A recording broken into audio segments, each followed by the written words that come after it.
చాలా వీడియోస్‌లలో స్టమక్ మీద వెయిట్ పడే ఎక్సర్‌సైజెస్ లాంటివి చూపిస్తూ ఉంటారు. సో, వాళ్ళు అందులో సిక్స్ ప్యాక్, యాబ్స్ అలా పెట్టుకొని ఆ ఎక్సర్‌సైజ్ చూపిస్తే ఎవరైనా అది చూసి ఇలా చేస్తే మనకు కూడా స్టమక్‌లో దగ్గర ఫ్యాట్ తగ్గుతుంది అది ఇది అని చెప్పేసి అనుకుంటారు. కానీ వాస్తవానికి ఏంటంటే మీరు స్టమక్ మీద వెయిట్ పడే ఎక్సర్‌సైజెస్ ఎన్ని చేసినా కూడా మీకు స్టమక్ దగ్గర ఉన్న ఫ్యాట్ తగ్గదు. ఒకవేళ నిజంగా మీరు ఫాస్ట్‌గా వెయిట్ లాస్ అవ్వాలనుకుంటే మన బాడీలో బిగ్గర్ మజిల్స్, మన లెగ్ మజిల్స్ ఇన్వాల్వ్ అయ్యే ఎక్సర్సైజెస్ చేయండి. ఎప్పుడైతే మన లెగ్ మజిల్స్ ఇన్వాల్వ్ అయ్యే ఎక్సర్సైజ్ చేస్తామో అప్పుడు మన బాడీ కంటిన్యూస్ గా ఆ మజిల్స్ కి బ్లడ్ ని, న్యూట్రియంట్స్ ని పంపిస్తుంది. దీనికోసం చాలా ఎనర్జీని వాడుకుంటుంది. సో దానివల్ల మీకు త్వరగా ఫాస్ట్ లాస్ అయ్యే ఛాన్స్ ఉంటుంది. బెస్ట్ ఎక్సర్సైజెస్ వచ్చేసి వాకింగ్ బెటర్. వాకింగ్ అంటే దేనికుంటే బెనిఫిట్స్ అనుకుంటే వాకింగ్ స్టార్టింగ్ బేసిక్స్ వాకింగ్ కావచ్చు, జాగింగ్ కావచ్చు, ఇవి బేసిక్ ఎక్సర్సైజెస్.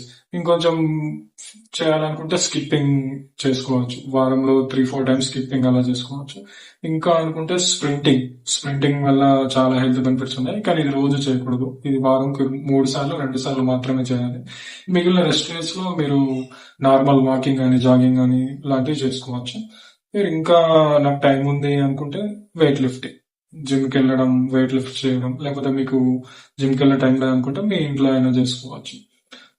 అలా మీరు వెయిట్ లిఫ్టింగ్ చేసుకుంటే మీకు మజిల్ బిల్డ్ అవుతుంది. అలాగే మీకు మంచి బాడీ షేప్ వస్తుంది. ఫ్యాట్ లాస్ తో పాటు మంచి బాడీ షేప్ వస్తుంది. మీరు ఏ ఎక్సర్సైజ్ చేసినా ఆ ఎక్సర్సైజ్ వల్ల జరిగే బెనిఫిట్స్ మనకు రావాలంటే ఖచ్చితంగా మీ డైట్ అనేది ప్రాపర్ గా ఉండాలి.